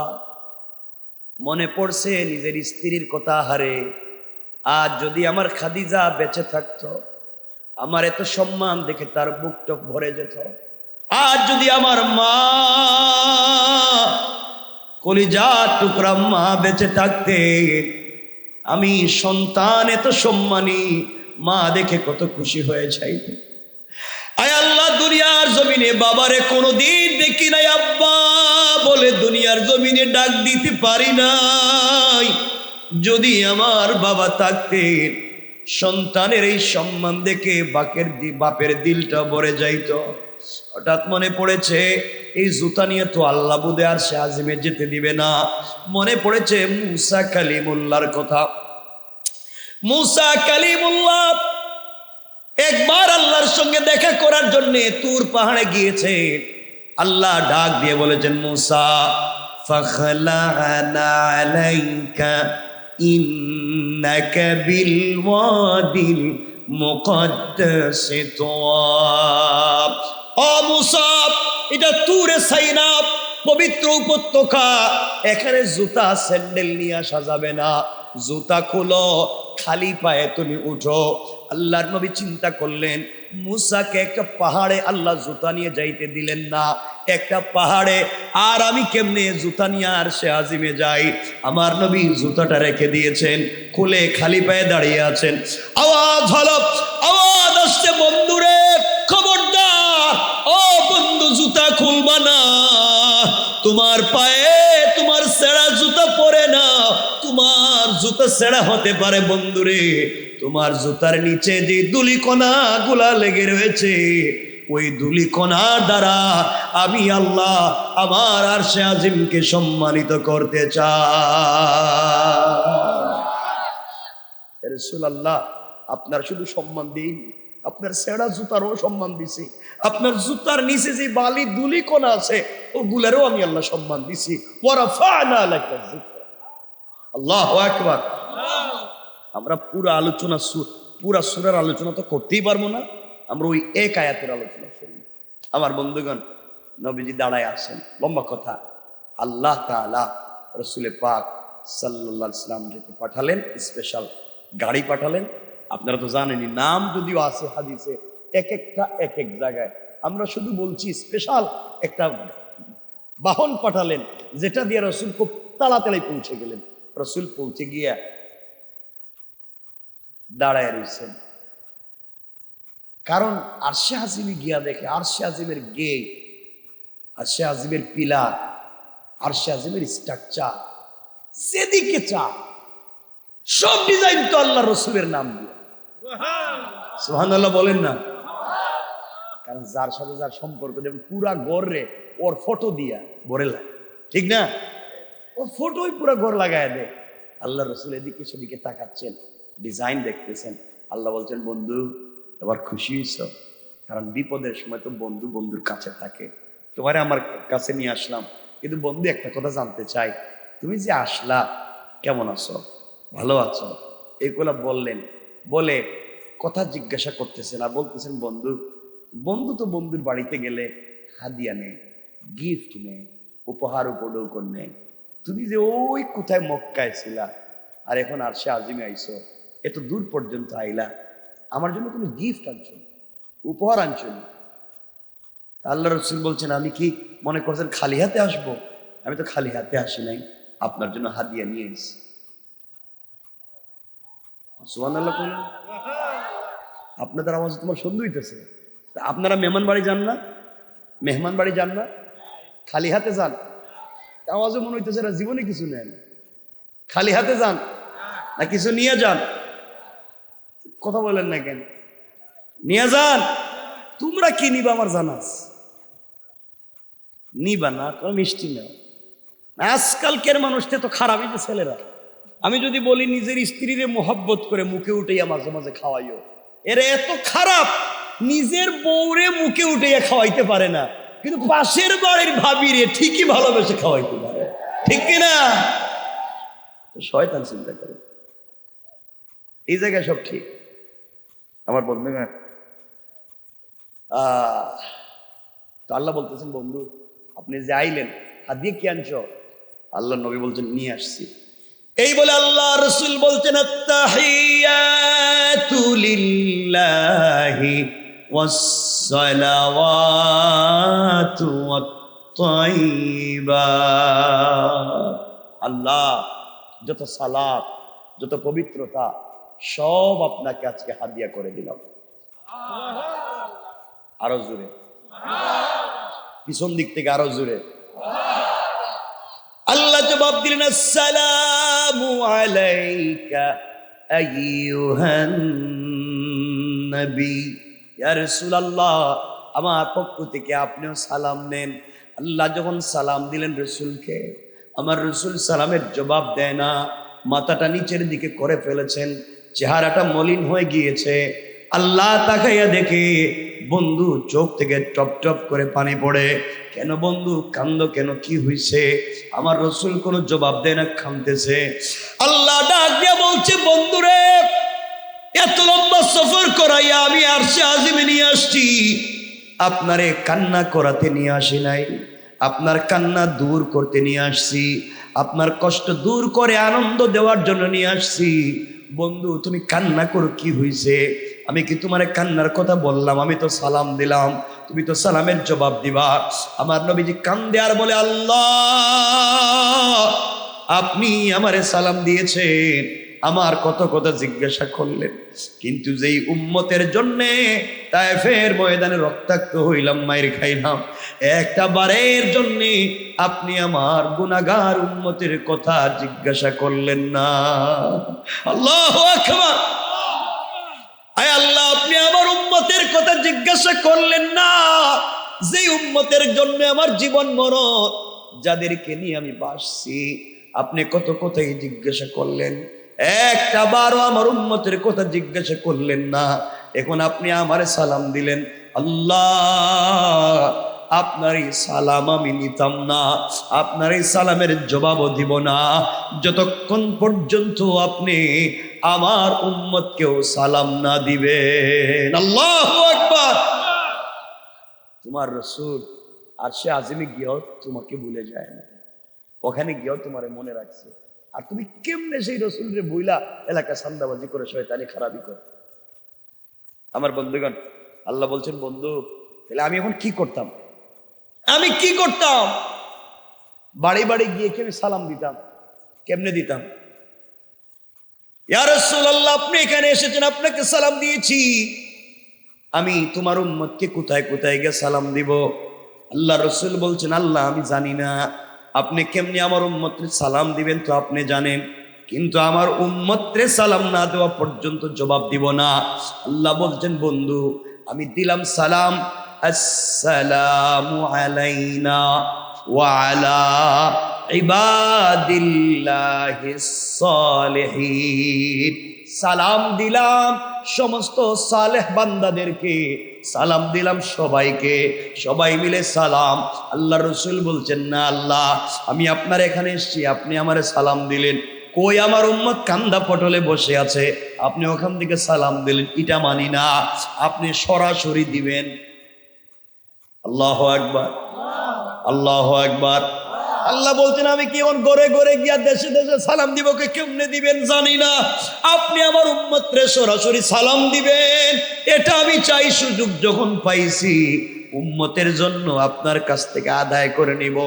আল্লাহ বলছেন, বন্ধুরে সালাম দিব, কথা দিলাম কিয়ামতের ময়দানে হিসাব নিকাশের পরে জাহান্নামীরা যখন জাহান্নামে চলে যাবে, জান্নাতীরা জান্নাতে চলে যাবে, ওই জায়গায় দারুস সালাম নামক একটা জান্নাত আছে, ওই জান্নাতে আমি একটা প্রোগ্রামের আয়োজন করব। ওই প্রোগ্রামে সমস্ত জান্নাতীদেরকে বসার জন্য এক একটা চেয়ার দিব, প্লাস্টিকের চেয়ার না, কাঠের চেয়ার না, এটা হবে হীরা জবরদস্ত ইয়াকুত মণিমুক্তা পাথর দিয়ে তৈরি করা, এক একটা চেয়ার জমিন থেকে আসমান পর্যন্ত উঁচা। ওই চেয়ারে তোমার উম্মতেরা বসে থাকবে। ওই জায়গায় আমি একটা প্রোগ্রামের আয়োজন করব। ওই প্রোগ্রামে হামদে বারি তাআলা পরিবেশন করার জন্য আমি দাওয়াত করব ইসরাফিল আলাইহিস সালামকে, বিশেষ অতিথি হিসেবে দাওয়াত করব পয়গম্বর দাউদ আলাইহিস সালামকে, আর প্রধান অতিথি হিসেবে দাওয়াত করবেন আমার নবী, আপনার নবী, কলিজার টুকরা বিশ্ব নবী মুহাম্মদুর রাসূলুল্লাহকে। আল্লাহ ডাক দিয়া বলছে, বন্ধুরে হামদে বারি তাআলা ইসরাফিল পড়বে আর দাউদ আলাইহিস সালামকে বিশেষ অতিথির দাওয়াত দিব, তোমাকে প্রধান অতিথির দাওয়াত দিলাম, আর ওই প্রোগ্রামের সভাপতিত্ব করব স্বয়ং আমি আল্লাহ। আমার নবী বলছেন, আল্লাহ এত কথা বুঝলাম, কিন্তু উম্মতের সালামের কথা বলছি, এটা কোন? আল্লাহু আকবার বলেন না। আল্লাহ সব মানছি, সব ঠিক আছে, আমার উম্মতের সালাম দিবেন নি এটা বলেন। এবার আল্লাহ বলছেন, বন্ধুরে কথা দিলাম, ওই সময় তোমার সমস্ত উম্মতেরা চেয়ারে বসা থাকবে, বসা, আর আমি আল্লাহ দাঁড়াইয়া দাঁড়াইয়া তোমার উম্মতকে, আমার বান্দাদেরকে সালাম দেওয়ার ওয়াদা দিলাম। আমার নবীজি বলছেন, আল্লাহ আপনি সালাম দিবেন বিশ্বাস করি, কাগজে লিখে দেন ডকুমেন্টস। আল্লাহু আকবার বলেন না, আল্লাহু আকবার বলেন। জানি আপনি সালাম দিবেন, সন্দেহ নাই, ডকুমেন্টস দেন। আল্লাহ বলছেন, বন্ধুরে কাগজে লেখবার দরকার নাই, আমি কোরআনের আয়াত বানাইয়া দিলাম, আমি কোরআনের আয়াতে লিখে দিলাম, তোমার উম্মতরে যে আমি সালাম দিব। আল্লাহ জানাইয়া দিলেন, তাহিয়াতুহুম ইয়াউমা ইয়ালকাউনাহু সালাম। তোমাদের সঙ্গে আমার যেদিন দেখা হবে রে, ওই দিন আমি আল্লাহ তোমাদের সবাইকে সালাম দেওয়ার ওয়াদা দিলাম। আল্লাহু আকবার।